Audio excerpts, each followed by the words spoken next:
د دوره استرالیا نه پس د پاکستان بیا دوره د زیمبابوې سره هم ون ډے میچز دي او ټي 20 میچز هم دي جی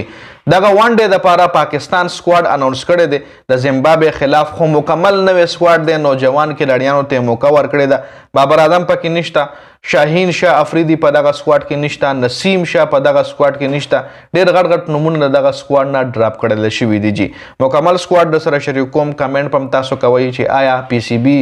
یو نوې ټیم جوړ کړی د زیمبابوې خلاف آیا کامیاب بشي کنه اور دینه علاوه داسې ټیم جوړول پکار وکنه د هر لوبډلې سیکنډ ټیم ویجی نو دا د ما په خیال پاکستان چې کم بینچ سټرنټ ته هغه د زیمبابوې خلاف راوستل خدای به زیمبابوې له شکست ورکړي کنه دا بعد کې پته لګي وړومبه په سکواډ باندې نظر اچو تاسو له سکرین باندې ښکاري چې د زیمبابوې د ون ډے سیریز د پاره چې کم سکواډ دی عامر جمال عبدالله شفیق ابرار احمد دانیال فیصل اکرم حارث رؤوف حسیب الله وکٹ کیپر کامران غلام محمد حسنین محمد رضوان وکٹ کیپر محمد عرفان خان سائم ایوب سلمان علی آغا شاهنواز دانی اینڈ طیب طاهر جی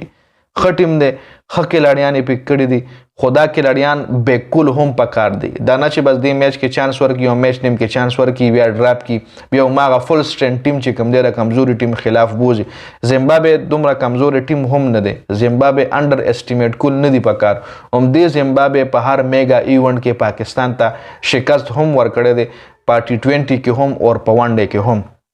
نو زه د زیمبابوې خلاف د پاکستان چې کم د ون ډے سکواډ دی ستاسو د وړاندې دی دې کې د کم کھلاډي کمې دی زما خیال فرحان صاحبزاده فرحان له موقع ورکول پکارو د استرالیا خلاف په سکواډ کې خو د زیمبابوې خلاف په سکواډ کې نشته بابر اعظم خو تاسو د ویډیو سٹارټ کې مو وینشته شاهین هم نشته نسیم شاه هم نشته دی بالنګ ډپارټمنټ کې شاهنواز دانی دی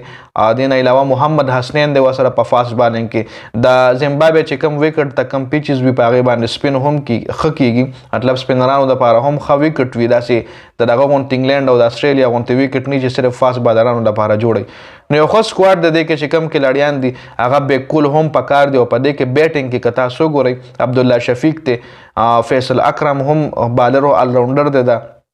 حارث رؤوف له دلته مکمله شوی ښه د زیمبابوې خلاف هم حارث رؤوف په سکواډ کې شته زړو کھلاډیانو کې محمد حسنین د فاست بالنګ کې عرفان د محمد عرفان خان اور دین علاوه شاهنواز دانی خو بیټینګ کې میډل اډر کې طیب طاهر دی کامران غلام دی په میډل اډر کې چې دی له به کمپلیټ چانس ملاویږي خو چې دی چانس کیش کوي څنګه سایم ایوب او هماغه عبدالله شفیق په اوپننګ کوي چې هماغه څو ځله دی فیل شوي دي خو عبدالله شفیق ته کمپلیټلی مکمله شوې ده په ون ډے کې هم د زیمبابوې خلاف نو دا مکمل سکواډ د خپل رائے کامنټ کوي چې آیا دا سکواډ زیمبابوې له شکست ورکولی شي که نه د ویډیو کتلو زیاته مننه والسلام